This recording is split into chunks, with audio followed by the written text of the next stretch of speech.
Developing story over the weekend, a Rolling Stone story about an alleged rape at the University of Virginia was, quote, a journalistic failure that was avoidable, end quote, according to a review by Columbia University's Graduate School of Journalism. As a result, the magazine has fully retracted the story. With more on this, we're joined by WSJ's Valerie Bauerlein. Thanks for being there, Valerie. Thank you for having me. Let me read you something a bit bigger, a bit longer from the Columbia University Graduate School of Journalism report on the Rolling Stone story. The failure encompassed reporting, editing, editorial supervision, and fact-checking. The magazine set aside or rationalized as unnecessary essential practices of reporting that would, if pursued, likely have led the magazine's editors to reconsider publishing Jackie's narrative so prominently, if at all.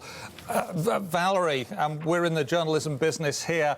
I hope that never happens to either of us. It seems like a really own goal repeatedly right in the back of the neck.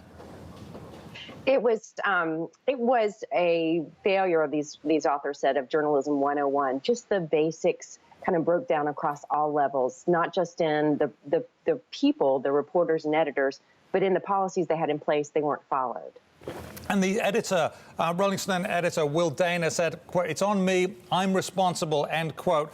And you can see that ultimately he's right, but the reporter too wasn't given any guidance on this to say, hey, look, you really need to go back. This is a difficult story to cover. We've got to ask, you know, for corroborating evidence.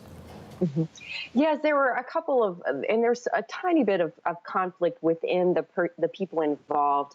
Did the reporter's direct supervisor, who was not Mr. Dana, the top guy, did he ask her enough questions? He said he did, and she gave him answers that were not. There seems to have been some miscommunication, and then also not enough pushback from the top, encouraging this reporter to really go find out more whether this really happened. Columbia says no one should lose their job over this. Is that the right answer? I don't know. Does that surprise you?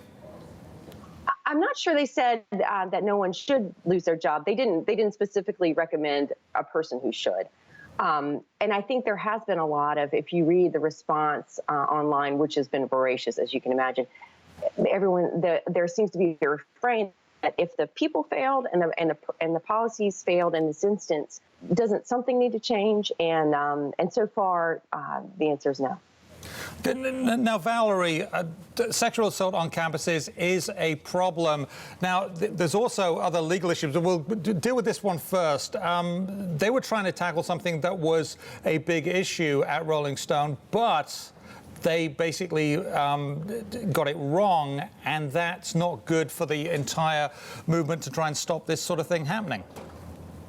Well, and I think and Rolling Stone apologized repeatedly about that. And I think that the statistics and so much of the information about campus sexual misconduct that they reported on and the body of the story has not been challenged, but is this key anecdote that the story was built around that really tore it apart.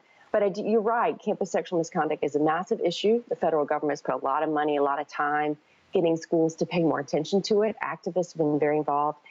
And that was the big announcement from UVA. They said, you know, above all, we are sorry if this sets back our efforts to try and take this more seriously. And they just wanted to make sure everyone knows they're taking it seriously and will do so on an ongoing basis. And Valerie, we got 10 seconds. The fraternity involved may consider legal action, right?